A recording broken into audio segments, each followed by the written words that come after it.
Kelganlarda boringizda qanaqa muammolar bor edi? Bolamda boshqa kelganimizda ikkita logopedga borganmiz o'zi sizlardan oldin. Ulardan natija ko'rmaganmiz. Bittalari boshqa Google Center edi. Bittalari yoshlari katta ayol edilar. Ulardan ikkalamizdan ham natija ko'rmaganmiz. Google Centerga kelganimizda, Yevropani sentrlariga kelganimizda, Sergeli filialiga kelganimizda bizga qaror. Bolamda so'zi bir-biriga ulolmasdi. So'zi to'liq talaffuz qilolmasdi, to'g'ri talaffuz qilolmasdi. 4-oyda juda ham tashqi bolalar bilan qo'shilib keta olmasdi.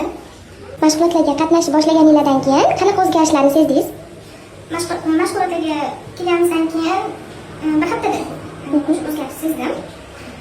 Bola 4-oyda ancha amal qildi, ochilib, bemalol tashqi boshqa bilgan odamlar bilan kirishishi sekin-sekin boshladi. Talaffuzida aniqlik bo'ldi. Talaffuzda aniq gapirishlar bo'lyapti. Birinchi shu talaffuziga ko'proq e'tibor berdilar, to'g'ri talaffuz qilishga, so'zlarga. Keyin bir-biriga so'zlarni ulab gapirishni boshladi.